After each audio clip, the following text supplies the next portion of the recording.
तो हेलो दोस्तों, मैं बादल देसवाल गीता क्लास में आप सभी का स्वागत करता हूं। दोस्तों, जैसे कि आपको पता है कि हमारी मैथ की स्पेशल सीरीज चली हुई है और इस स्पेशल सीरीज में हम सभी वनडे एग्जाम की तैयारी करें। आपका कोई भी 2025 में आने वाला वनडे एग्जाम हो, आपका कोई भी आपका जो है किसी भी स्टेट का टेट हो, किसी भी स्टेट का टीचर का एग्जाम हो, आपका जो है SSC GD का एग्जाम हो, SSC MTS का हो, दिल्ली पुलिस यूपी पुलिस का हो या किसी भी स्टेट की पुलिस का हो, ठीक है। तो आपका कोई भी वनडे एग्जाम है जिसमें बेसिक मैथ आपसे पूछा जाता है तो ये सीरीज आपके लिए है। बहुत ही इंपॉर्टेंट सीरीज है। इस सीरीज को हम जो है एक बार सभी चैप्टर को कर चुके हैं और अब हम इसमें क्या कर रहे हैं, अब हम इसमें रिवीजन कर रहे हैं, ठीक है। तो आपका कोई भी एग्जाम आने वाला हो तो इसके साथ आप अपना रिवीजन कर सकते हैं, बहुत अच्छा रिवीजन कर सकते हैं। आपको बहुत ज़्यादा जिसमें जो है बेनिफिट होगा और आपका जो है स्कोर बढ़ाने का ये काम करेगा, ठीक है। तो ये सीरीज आपका स्कोर बढ़ाएगी, तो आप जो है इसको देख सकते हो, आप इसका रिवीजन कर सकते हो, ठीक है। तो इसमें हम जो है जो प्रैक्टिस कर रहे हैं वो हमारा जो है आज क्या है, औसत का हमारा चैप्टर चला है, औसत एवरेज, ठीक है। उसमें हमारी एक क्लास हो चुकी है, आज हम दूसरी क्लास देखेंगे और किस तरह के हमारे क्वेश्चन आते हैं इसमें। जो हमारे क्वेश्चन रह गए थे या जिन्हें हमको रिवीजन करना है वो क्वेश्चन इसमें देखेंगे। बहुत ही इंपॉर्टेंट क्वेश्चन है, तो देखते हैं हम आज के हमारे क्वेश्चन क्या है। क्वेश्चन बहुत ही इंपॉर्टेंट होने वाले हैं, तो आप जो है नोट करते चलेंगे। अब क्वेश्चन नंबर 4 की अगर बात करें हम, तो 3 के प्रथम 9 गुणनजों का औसत क्या है।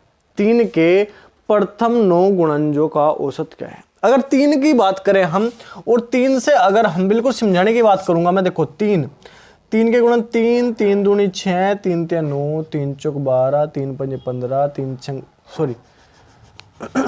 3 तिया 9, 3 चौक 12, 3 पंजे 15, 3 छंग 18, 3 सते 21, 3 अट्ठे 24, 3 नम 27, ठीक है। तो ये हमारे जो है 3 के 9 प्रथम गुणनज होंगे, ठीक है। ये हमारे हो गए। इसमें देखो इनके बीच में समान गैप है, इनके बीच में समान गैप है, बिल्कुल गैप जो है 3 का है, 3, इनके बीच में गैप समान है। मैंने आपको बताया था कि जहां भी गैप समान हो तो वहां पर जो हमारा जो है करने का तरीका जो है अलग हो जाता है। अब हमने क्या बोला था, जब गैप समान हो प्रथम संख्या प्लस अंतिम संख्या बटे 2, तो प्रथम संख्या प्लस अंतिम संख्या बटे 2, तो ये क्या हो गया हमारा 27 और 3 30 बटे 2, तो ये क्या आ जाएगा हमारा आ जाएगा औसत, क्या आ जाएगा हमारा औसत आ जाएगा हमारा 15। लेकिन एक बात मैं आपको और बताना चाहता हूं इसमें कि हम कैसे कर सकते। जब हमारे पास संख्या लिखी हुई है, अगर हमारे पास संख्या नहीं लिखी हुई है तो अलग बात है। हमने देखा कि हमारे 3 के प्रथम 9 गुणज, अब पहला गुणज तो 3 हो गया, 9वां गुणज क्या होगा 9 3 27 हो गया। हमें जो है ये लिखने की जरूरत ही नहीं है, 3 प्लस 27 बटे 2 हमने कर दिया। हमें पता है कि 3 के हमारा 3 का जो है टेबल हो या किसी भी संख्या का टेबल हो उसमें जो है बराबर गैप होगा, ठीक है। तो हमारा 27 प्लस 3 बटे 2 हमने कर दिया, तो औसत आ गया हमारा 15। लेकिन अगर इसमें जिन संख्याओं में बराबर में बीच में जो है बराबर गैप है, अंतर जो है समान है, तो उसमें जो है बीच की संख्या हमारी औसत होती है। कैसे, 1 2 3 4, 1 2 3 4, 4 संख्या इधर से छोड़ दो, 4 संख्या इधर से छोड़ दो, बीच में क्या बचा, बीच में संख्या बची 15, डायरेक्ट हमारा औसत आ जाएगा 15। तो जिसमें गैप समान है उसमें औसत क्या होता है, बीच वाली संख्या उसमें औसत होता है, तो डायरेक्ट भी हम निकाल सकते हैं, औसत हमारा क्या आ जाएगा 15, ठीक है। इसके बाद क्वेश्चन नंबर 5 हम देखेंगे, यदि A B C D E 5 क्रमागत विषम संख्या हो तो उनका औसत क्या होगा। अब 5 क्रमागत सम संख्या बोले, 5 क्रमागत विषम संख्या बोले या कुछ भी बोले, ठीक है। हमें बोल दिया गया कि हमारी ये 5 संख्या है, A है, B है, C है, D है और E है। बोल गया कि 5 क्रमागत है और विषम संख्या है।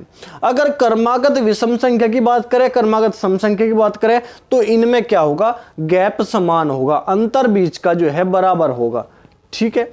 तो हमने क्या पढ़ा, हमने पढ़ा कि हमें क्या बताना, इनका औसत बताना, औसत। तो औसत हम कैसे कैसे निकाल सकते हैं, औसत हम निकाल सकते हैं प्रथम संख्या A, अंतिम संख्या E बटे 2, एक तो हमारा A औसत हो गया, एक तो हमारा A औसत हो गया, ठीक है। अब औसत हमें और भी निकालनी है, ठीक है, औसत हमें और भी निकालनी। मैंने अभी बताया कि जब हमारे गैप समान है, संख्याओं के बीच में गैप समान है, कहा गया कि विषम है, 5 क्रमागत विषम है, ठीक है। तो ए बी, 2 संख्या इधर से छोड़ दो, 2 संख्या इधर से छोड़ दो, बीच की संख्या ये है क्या सी, तो सी भी हमारा औसत हो गया। एक औसत हमारा ये निकालने का तरीका हो गया, ठीक है। अब ये भी नहीं हमसे आता, ये भी हमसे नहीं आता, तो हमें क्या पता है, हमें पता है पदों का योग बटे पदों की संख्या। तो कैसे निकाल सकते हैं, हम निकाल सकते हैं A plus B plus C plus D plus E बटे 1 2 3 4 5 बटे 5, ऐसे भी हम निकाल सकते हैं। तो ये हमारे औसत निकालने के अलग अलग तरीके होंगे। अगर हमारे बीच में गैप समान है, संख्याओं के बीच में गैप समान है, हमें पता है कि सम है, हमें पता है कि विषम है, क्रमागत है, तो क्रमागत संख्या में जो है बीच का गैप जो है, बीच का अंतर समान होगा। तो इस क्वेश्चन को निकालने के हमारे ये तरीका हो सकता है, ये तरीका हो सकता है, ये तरीका हो सकता है, किसी भी तरीके से हम क्वेश्चन को निकाल सकते हैं, ठीक है। तो इस क्वेश्चन में हमने 3 तरह के तरीके देखे, 3 तरह के हमने तरीके देखे। और किस किस क्वेश्चन के देखे, जहां भी हमारी सम बोल रहे, विषम बोल रहे, लेकिन क्रमागत बोल रहे। क्रमागत का मतलब ये है कि वे एक संख्या क्रम से है, बीच में कोई भी गैप फालतू नहीं है कि हाँ बीच में से एक संख्या छोड़ दो ये अगली ले लेंगे, नहीं, उनमें बीच में गैप समान है, अंतर समान है, तब हम इन तरीकों का यूज कर सकते हैं। एक तरीका ये है, एक ये है और एक ये, ठीक है। आई समझ में बात। उसके बाद क्वेश्चन नंबर 6 हम देखेंगे। 50 संख्याओं का औसत 38 है। यदि इनमें से 2 संख्या 45 और 55 को छोड़ दिया जाए तो शेष संख्याओं का औसत क्या है। अब हमारे पास 50 संख्या है, 50 संख्या का कितने हैं 50, औसत कितना है 38, ठीक है। तो क्या हमारा ये निकल जाएगा, ये हमारा निकल जाएगा योग। संख्या गुणा के औसत क्या निकलता है हमारा, योग निकलता है। अब योग निकलता है तो 5 8 40 की 0 वहां से लगे 4, 5 ते 15 और 4 19, ठीक है। तो ये क्या आ गया 1900 आ गया, योग क्या आ गया 1900 आ गया। उसने कहा कि 2 संख्याओं को छोड़ दिया, कौन सी को, 45 को और 55 को छोड़ दिया, इनका योग क्या आ गया 100 आ गया, ठीक है। छोड़ दिया तो इसमें से घटा दो। अब क्या करेंगे 1900 में से क्या करेंगे 100 घटा देंगे, तो कितना बचा 1800 बचा, 1800 बचा।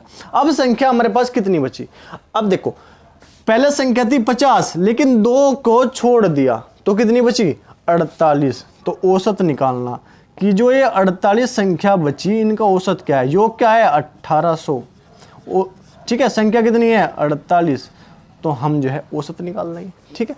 काट दो, 2 से काट दो, 4 से काट दो या 2 से काट दो, ठीक है। 2 दूनी 4, 2 चौक 8, 2 से काट दो 9 18 900, 2 से काट दो 12 बार, 2 से काट दो कितनी 450, ठीक है।